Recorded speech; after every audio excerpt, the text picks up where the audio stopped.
In a world of yokai, where strength is the only proof of existence, a fierce battle raged between a tiger yokai and a fox yokai. The fox yokai, known to be the chief of his kind, overwhelmed the tiger yokai, who known to be the mountain lord of a famous mountain in the human realm. The tiger yokai defeated and slunk away, leaving the fox yokai victorious. "Don't show your fangs to me anymore," the fox yokai declared.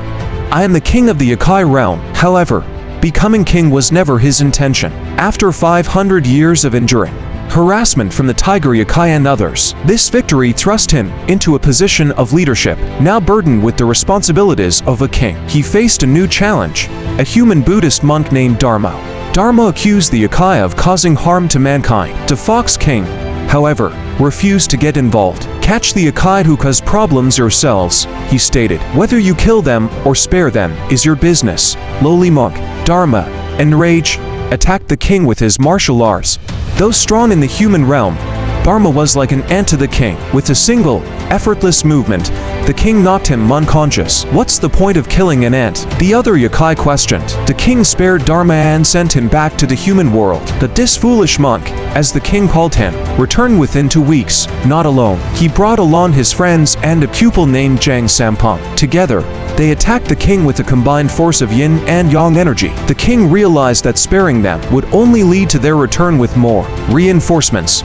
Left with no choice, suddenly, a human girl's cry pierces the air. The fox king sees the tears of the young girl, her grief for her deceased brother filling him with unexpected compassion. He observes her sitting on the ground beside the graves of her brother and the monk, refusing even a sip of water. The king turns to one of his advisors. "Have you discovered why she won't return to the human world?" The advisor explains that, according to the rats, the girl had been entirely dependent on her brother. He adds that her brother had many enemies, and returning to the human world would surely put her life in danger. Moved by her plight, the fox king offers her human food. "Eat well and live a good life," he instructs. "That way, your brother's soul can find peace in the afterlife." Surprisingly, the girl readily accepts his offer to live in the yokai realm. She adapts quickly to this violent world, day by day. However, the fox king finds himself inexplicably drawn to her innocence. One day, he witnesses her brutal murder. Grief and rage overwhelm him,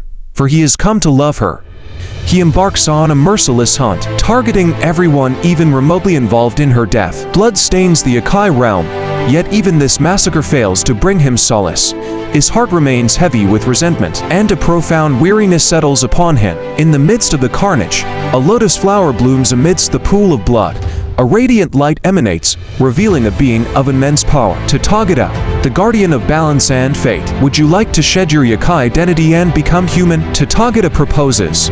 Initially bewildered, the king reflects on the offer. The prospect of escaping his monotonous and violent existence is too tempting to resist. He agrees, but a heavy price hangs over the offer.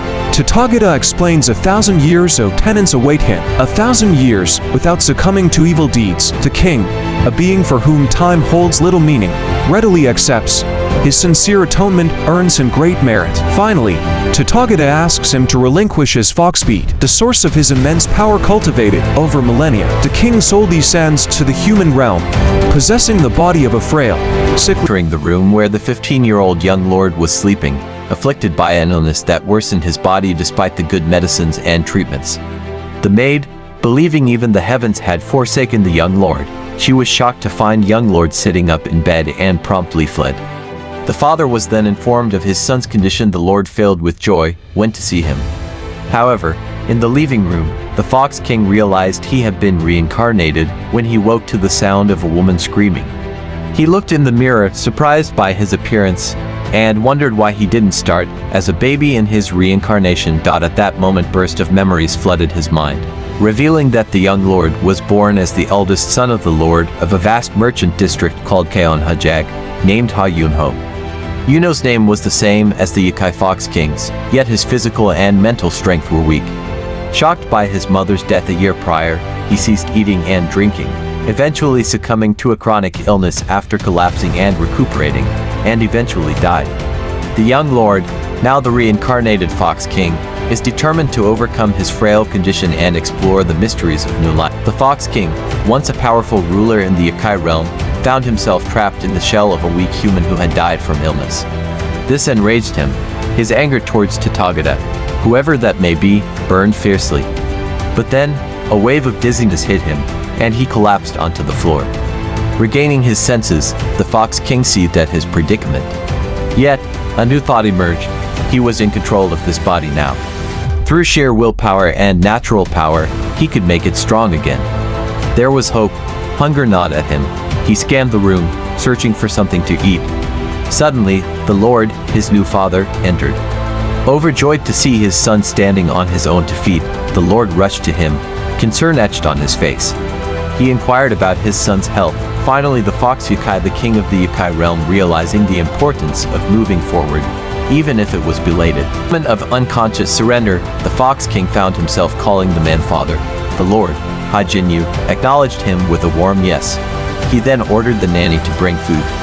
The Fox King, as a Yokai, had only tasted human food a few times out of curiosity. Each time, it was a painful experience, leaving a bitter taste in his mouth. Now, with no other choice, he braced himself for the familiar bitterness. But as the first bite touched his tongue, a wave of surprise washed over him. Not only was the food devoid of bitterness, but it was also incredibly delicious. "Can I have more of this?" he blurted out, devouring the food like a famished beast. Perhaps, he thought, there was such a thing as a good start after all. His father threw a party for his son awake from sickbed. News of the young lord's recovery spread quickly. Outside, a young girl, curious about the commotion, inquired about the noise. A maid informed her that her older brother had awakened from his illness. The girl, dropping everything in her excitement, raced towards her brother's room. We had seen him running around the inner region every day. The guards were talking amongst themselves about how he'd been acting strangely since he woke up, as if possessed by something. One guard mentioned he overheard the servants say that besides mealtimes with the Lord, the young lord was always running around like that before sitting on the courtyard bench, lost in thought. Another scoffed, having his own thoughts, "My foot." Others can memorize the 1,000-character classic in just a couple of months, but it took him over a year. He's not running around because he's some deep thinker. Though everyone remained silent on the surface, those who knew better harbored similar suspicions. Just then, Chief Guard Mr. Zhang entered the room. "What kind of things can't be said behind someone's back?" he boomed. "At least watch your mouths when it comes to those who provide your livelihood." He then exited and headed towards the inner region, where he saw the young lord running. The young lord, now known as the eunuch, fumed. Even after absorbing natural chi for nearly 2 weeks, he couldn't gather enough internal chi in this damned body. The flow of natural chi seemed blocked by layers of man-made restrictions. He tried to leave, but the guards prevented him. Fury boiled within him. If I were still a Yokai, he thought, they'd all be dead. Yunho relented and focused more on catching the flow of natural chi. Suddenly, Somi, his younger sister, who adored him, burst in. She had cried incessantly when he first woke up and visited him whenever she could.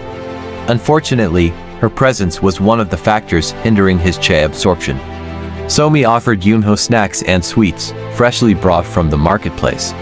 Famished, Yunho devoured them with gusto, realizing how much he savored human food. Somi, sensing a change in her brother, remarked that he didn't used to like such sweetness. Yunho simply stated that she would witness many new sides of him from now on. Somi reassured him that she loved him unconditionally but pleaded with him to stay healthy. At dinner, Yunho reveled in the elaborate spread of land, sea, and air delicacies. He mused that the beast Yokai would weep at the sight of such a feast. Embracing his human form, he devoured the meal with relish. Somi, however, couldn't help but feel a growing unease about her brother's behavior. The Lord joined them, and as soon as his father sat down, Yunho devoured a whole fish in one bite, thoroughly enjoying the meal. Afterward, the Lord summoned Yunho to the meeting room. Pleased with his son's apparent chair recovery, the Lord suggested Yunho return to the academy. Yunho's heart pounded. "Is the academy outside the main courtyard?" he inquired. The Lord confirmed this, providing Yunho with the perfect excuse to venture outside. Ecstatic, Yunho agreed to go the next day. He even sipped hot tea without a second thought, a stark contrast to his previous behavior. Yunho wasn't your typical prodigy. Unlike others, who devoured Confucian and mentioned teachings, Yunho's understanding seemed innate. Yet, his father harbored doubts about his gentle nature. Yuno's daily excursions to the academy were a carefully crafted excuse. The true purpose, to escape the confines of the main courtyard and immerse himself in nature. This was where Yunho practiced accumulating chi, an ancient concept of vital energy. As he inhaled deeply, he could almost feel the chi coursing through his body. With each passing day, Yunho felt lighter, stronger. He'd playfully test his newfound abilities with exuberant jumps and bursts of speed. Finally, a sense of true joy bloomed within him.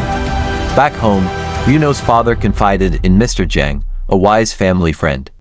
Can Yunho truly lead the family? He questioned. His kind heart makes him a precious child, but perhaps not a strong leader. Mr. Jiang, however, urged patience. He is young yet, he assured Yunho's father. His kindness is a strength, not a weakness. With time and experience, he will learn to make difficult decisions while holding on to his compassion. Yunho's father, though hesitant, found solace in Mr. Jiang's words. A flicker of hope ignited within him, a belief that Yunho might yet surprise them all. Hey, everyone, I have some exciting news. My birthday is coming up soon, and I'd love to reach 1,000 subscribers on my channel. It's almost at 600 subscribers, and reaching 1,000 would be a fantastic birthday gift. I'd be thrilled if you could subscribe and help me reach this goal. It would make me really happy. Yunho's father's heart lurched as a guard burst in, announcing his son's unexpected return from the Hanchang Academy. The image that greeted him was far from the composed student he'd sent off. Yunho's clothes were dusty and askew, his face flushed with a mix of exertion and indignation. Alarmed, his father demanded an explanation. Had Yunho been robbed or worse, scammed by unscrupulous merchants preying on unsuspecting young scholars? Yunho, usually radiating a gentle demeanor, hung his head sheepishly. "Father," he mumbled, "I've been expelled." The news struck Yunho's father like a physical blow. Expelled, the prestigious Hanchang Academy.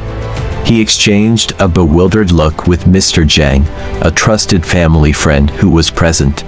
A tense silence hung in the air before Yunho blurted out an explanation. Scholar Nim, a respected figure at the academy, arrived to provide further context. "There was a misunderstanding," Scholar Nim began, his voice measured. Yunho uses the term fight, but it was more of a duel with mutual consent. Yunho's father stared at Scholar Nim, his mind struggling to comprehend the situation. His son, barely recovered from a debilitating illness, engaging in a duel. It defied logic. Scholar Nim, sensing his disbelief, continued. Yunho exhibited surprising agility during the exchange. It was clear he possessed some martial arts training, which he hadn't disclosed Chu's niche previously. Yunho's father's gaze darted back to his son, his expression unreadable. Taking a deep breath, Yunho finally spoke. "Father," he said, his voice thick with a mix of shame and defiance. "He did it. At the academy, I endured constant taunts and insults for my struggles with the academic curriculum. I tried to ignore them, not wanting to cause trouble, especially after just returning." A flicker of anger crossed his father's face, quickly replaced by concern. Yunho continued, his voice rising slightly. "But he choked back a sob, "they crossed a line. They insulted my mother, may she rest in peace, and even you, father. I couldn't take it anymore. They had no right to disrespect our family." The air crackled with tension. Yunho's normally gentle eyes burned with a newfound intensity. It was clear that despite his expulsion, a part of him felt a strange sense of vindication. He had defended his honor and his family's, even if it meant defying the expectations placed upon him. Seeing the fire in his son's eyes, a flicker of pride ignited within Yunho's father. Despite the expulsion, there was a newfound determination in Yunho that resonated with him. Yunho declared his intention to continue his studies independently and stormed out. Left alone with Mr. Jiang, Yunho's father sought his friend's counsel. Mr. Jiang offered a different perspective. He fought for a reason, he explained, for his family's honor. And throughout the ordeal, he maintained his core values. Outside the main courtyard, a guard surprised Yunho by informing him that he was now free to come and go as he pleased, even during mornings. This unexpected freedom granted him more time to pursue his hidden passion. He ventured into the mountains, seeking solitude to better absorb the natural chi. Here, he practiced with renewed focus. His body, no longer trembling or gasping for breath, flowed smoothly with the natural energy. Finally, he was making true progress. The expulsion, a humiliation at first, now seemed like a turning point. Free from the academy's constraints, Yunho was on a path of self-discovery, one that embraced both scholarly pursuits and the burgeoning martial prowess within him. In the main courtyard, Yunho's father sat him down for a conversation. He posed a question, inquiring about what Yunho perceived as the most important thing for a man. Yunho, heavily influenced by his recent experiences with the power of money, promptly replied that it was indeed money. Having witnessed firsthand how money could elevate one's standing and influence, Yunho believed it to be the ultimate key to success. His father, however, gently steered him towards a different perspective. While acknowledging the importance of money, he emphasized the significance of possessing the strength to protect oneself, even surpassing the need to safeguard wealth. He explained that possessing good health was the foundation for rebuilding everything, even in the face of losing everything else.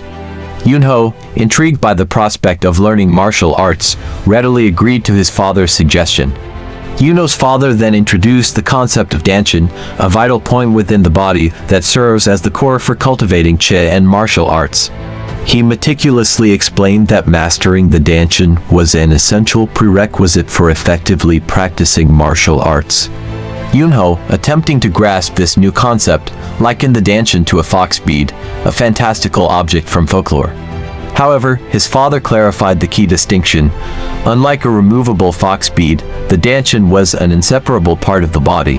Yunho and Mr. Jiang prepared to create his danshin. With a mix of nervousness and anticipation, Yunho settled into a lotus position, closing his eyes and following the Lord's instructions. The Lord, his voice radiating power, informed Yunho that he would first pierce his blocked meridian to allow for the flow of chi. "Take a deep breath," the Lord commanded. Yunho inhaled deeply, bracing himself for the procedure. Suddenly, instead of the anticipated sensation, a wave of intense pain erupted within him.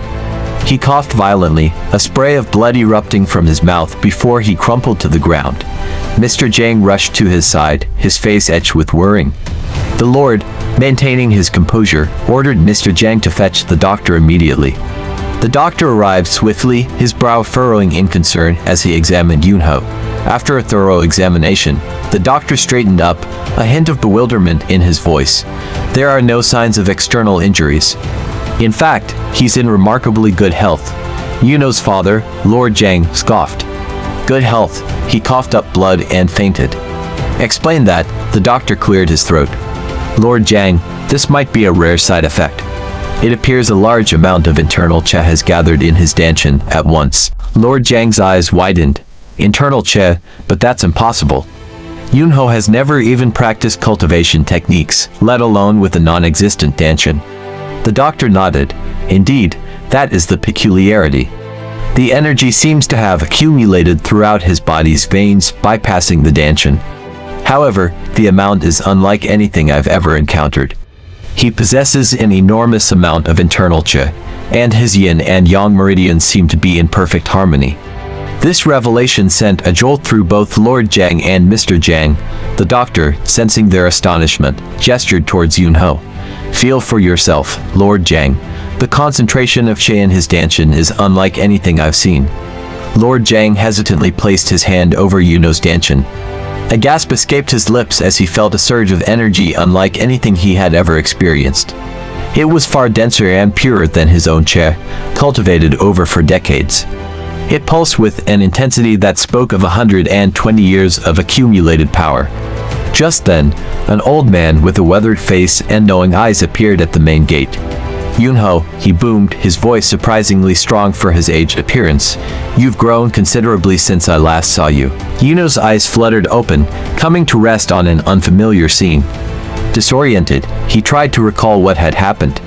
A gruff voice echoed in his ears, "So, you want to learn martial arts?" He whipped around, his gaze landing on the old man from the doorway. "Who are you?" Yunho demanded, his voice laced with suspicion. The old man chided Yunho for staring blankly and reminded him of proper etiquette when meeting his master. Yunho, bewildered by the frail-looking old man, expressed doubt about his ability to teach martial arts. He argued that he would decide who his master would be. Before he could finish, the old man grabbed Yunho and flew away, making him unconscious. Yunho awoke to find an old man standing before him. He scoffed, remarking that the man seemed weaker than he'd anticipated. Lacking any manners, Yunho launched an attack, but the old man effortlessly deflected it, sending Yunho flying. This sequence repeated itself. No matter how many times Yunho attacked, he was sent sprawling. The old man finally proposed a challenge. If Yunho could grab his collar, he would be free to go. However, if he failed, he would have to become the old man's disciple without question. Yunho scoffed again. Why should I participate in such a childish bet, especially for something I don't desire? He questioned. The old man gestured towards his clothes. Yunho, prideful as ever, believed he didn't need a teacher. He charged forward, lunging for the old man's clothes. In a single, fluid motion, the old man evaded Yunho's grasp. He was surprised, however, by the whirlwind created by Yunho's inexperienced attack. He likened Yunho's speed to a rabbit. Landing gracefully, the old man easily dodged another attack, earning a laugh from himself. Frustrated, Yunho grabbed a rock and hurled it at the old man. The old man dodged the projectile with ease, but Yunho seized the opportunity to attack. The old man maneuvered out of the way, but Yunho, anticipating his movement, cut him off and managed to grab him. The old man, finding Yunho unexpectedly resourceful, chuckled and called him a rather interesting boy. However, he pointed out that Yunho's attacks did no real damage. He then countered with his own attack, sending Yunho flying once more. The scene shifted to the main courtyard. The old man addressed Yunho's father, explaining that his son possessed an innate martial temperament. He even claimed Yunho surpassed his younger brother, who was renowned for being born with the temperament of a warrior. Yunho's father's eyes widened in recognition. Are you referring to your younger brother, the former head of the Namgang family and leader of the Muram Alliance? He asked, his voice brimming with pride as he added the man's name to the prestigious list, the 24 martial artist masters, the strongest warriors in all of Muram. Sword King Namgang Jin. A glint of amusement flickered in the old man's eyes. Indeed, he chuckled. I had hoped to train Yunho into an exceptional warrior and unveil him to the world, but fate seems to have intervened with my plans. We then returned to Yunho's room, where he sat deep in thought. The encounter with the old man had left a profound impact on him. A newfound determination steeled his resolve. He wouldn't simply let this opportunity slip away. With newfound purpose, Yunho stormed out of his room and blocked the exit. His gaze fixed firmly on Namgang Jin, he demanded, How? Why weren't my attacks effective? Teach me, I want to learn everything. And with a deep bow, he addressed the legendary warrior with a newfound respect. Master. In a flashback, Yunho asks Mr. Jang about Namgang Chong. What kind of person is he? Mr. Jang replies, he's a great martial artist. His knowledge is vast, surpassing anyone else's. Though he doesn't stand out among other exceptional martial artists, it's because he left the Namgang family to wander freely. It's widely acknowledged among martial artists that he has achieved a higher level of proficiency, worthy of recognition, as one of the 24 martial arts masters, alongside his younger brother, Namgang Jin, the former head of the alliance. Yunho responds, so, he'd be a good teacher. Mr. Jang smiles. Of course. It's an honor for him to take you as his disciple. Yunho thinks, honor, humph, I faced hath got it proudly without yielding. It's an honor for that old man to have me as his disciple instead. Such a great him bowing down to that old man. I'd be a laughingstock to the yokai if this news reaches the yokai realm, but am I in a position to think about that right now? He then bows and addresses him as master, driven by the desire to surpass his current strength. 2 years later, in the snowy wild mountain range, the sound of clashing swords echoes. Yunho and his master spar fiercely, both utilizing Che in their attacks. They're evenly matched until Yunho's attack sends Mr. Namgang Chong reeling. Unfazed, Yunho continues, Master, you said you'd go all out first. His master, panting slightly, raises a hand. The defensive chest shield, look at my hand, you can't fight me now. It's because you've gotten older, Master, Yunho retorts. Exasperated, his master exclaims, how can you be so consistent with that nasty way of talking? My intention to teach you the technique has flown away. He throws a sword at Yunho, grumbling, "This keeps bumping into my feet without meeting its owner." Yunho catches the sword. "Bumping into your feet? Can I give it back if I don't use it? Just throw it away, you punk." Yunho examines the sword, then swings it with newfound purpose. Witnessing his technique, his master realizes Yunho has reached the zenith. He can hold a stronger and more concentrated chi within the sword, surpassing the sword chi itself. "Sword zenith," his master mutters in awe. "It was only after my hair turned white that I achieved it." But for him, within only 2 years of holding a sword, Yunho effortlessly cuts through a large rock with the sword. "Pretty good sword," he remarks. His master, a mix of pride and concern, says, "Yunho, you've become incredibly strong. You've reached your zenith and learned the Namgin clan's finest swordsmanship, the boundless sky sword technique. You're strong enough to defeat elders of large factions with ease. Yet, you don't seem happy. Even a genius like you is unheard of." Yunho shakes his head. "Master, I don't want to be strong in this manner. I don't want to be restricted to any techniques anymore." His master frowns. "What do you mean by that?" Yunho explains, "Namgin swordsmanship is undeniably strong, which is why I'm getting stronger. But at some point, I felt it was restraining me from exerting my power properly." He demonstrates by imbuing his sword with his full chi, creating a massive hole in a tree. Then, with a shift of his sword, he blasts the entire tree away, the resulting energy blast leaving craters in the ground. Witnessing this display of power exceeding even his zenith level, his master is speechless. "The swordsmanship you're creating is still incomplete, isn't it?" He finally manages. Yunho nods. "Yes." His master, despite his initial annoyance, offers his help. "Perhaps with my vast knowledge gathered from wandering the world and studying martial arts beyond our borders, I can assist you." Yunho, humbled, replies, "You would be humiliated if there's nothing you can help with, master." The strongest sword, heaven-shattering. Yunho followed his master towards the training grounds, the air thick with anticipation. The master spoke, his voice heavy with history. "It is said the martial arts were the invention of Dharma, the enlightened monk. Alongside Zen master Zhang Sambong, during the rise of the early heavenly demon, they perfected these techniques." Yunho's mind churned. Dharma, that infuriating monk. The one who, alongside the wretched Zhang Sambong, had attacked him in a previous life. They fought, spouting nonsense about yin and yang. He remembered the girl he saved, the girl he promised to become. "If you had lived in that era," his master continued, "you would have clashed with them, pushing the boundaries of martial arts to new heights." Yunho scoffed. "Strength in history. That makes me laugh, master." A frown creased the master's face. "What is so amusing, you rotten punk?" Yunho masked his true feelings. "Nothing, master. Strength is no laughing matter. You wielded the sword for power, yes, but somewhere along the way, the sword itself became your purpose," the master said, his voice low and serious. They stood facing each other, the air crackling with energy. "If you cannot block this strike," his master warned, "death or crippling are the only outcomes. And if you do survive, shame will follow me, the teacher who killed his own student. Are you ready?" Yunho met his gaze, his eyes blazing with determination. "Yes." His master channeled his chi, the energy gathering within his blade. He lunged, unleashing a torrent of power in a devastating sword technique. Unfazed, Yunho mirrored the movement, his own chi pulsing through him. In a single, breathtaking moment, he countered his master's attack, shattering the blade with an ear-splitting clang. Silence descended. The master stared, disbelief etched on his face. "How many times did you cut it?" "1,000, Yunho replied. The master shook his head in awe. "An arrogant sword, but complete nonetheless." Yunho grinned. "Yes, master, but it lacks a name." His master stroked his beard thoughtfully. Though grounded, the sword's arrogance pierces the very heavens, perhaps.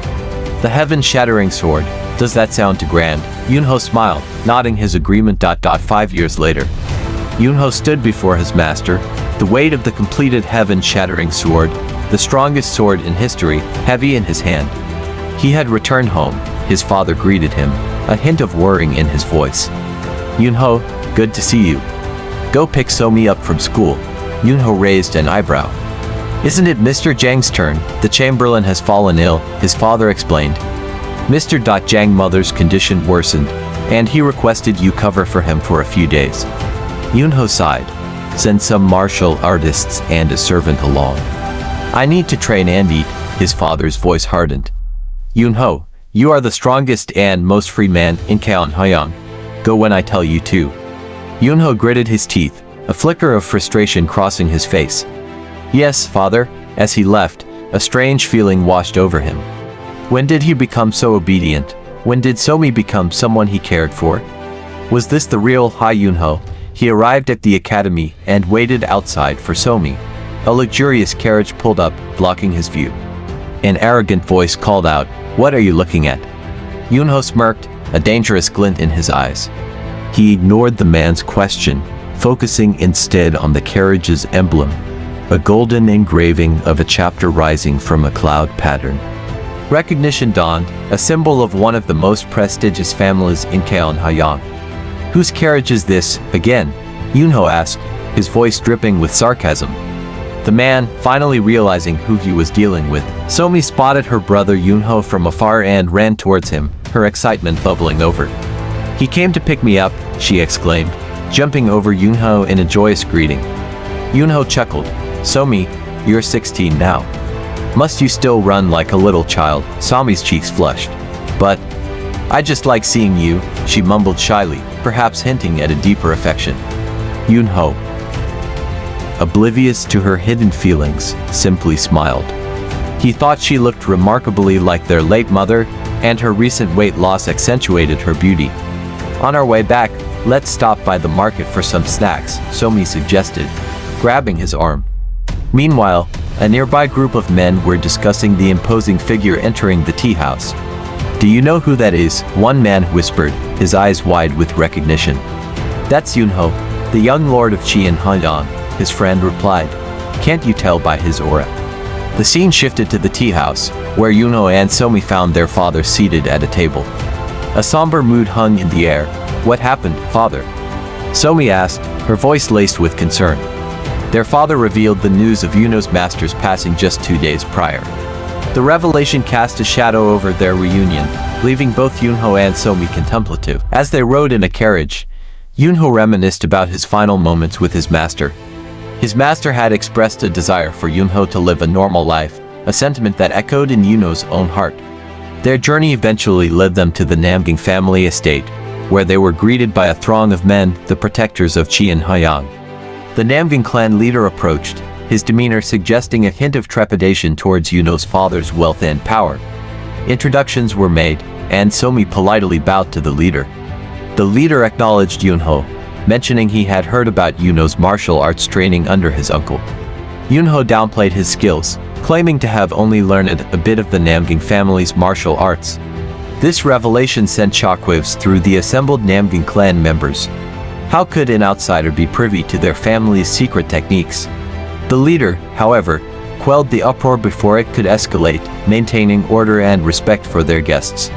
As Yunho and his father entered the estate, then a small monk boy smelling something peculiar smell filled the air, the unmistakable scent of yakai. The story takes an unexpected turn, hinting at a potential supernatural presence lurking in the shadows. Hey, everyone, I have some exciting news. My birthday is coming up soon, and I'd love to reach 1,000 subscribers on my channel. It's almost at 600 subscribers, and reaching 1,000 would be a fantastic birthday gift. I'd be thrilled if you could subscribe and help me reach this goal. It would make me really happy.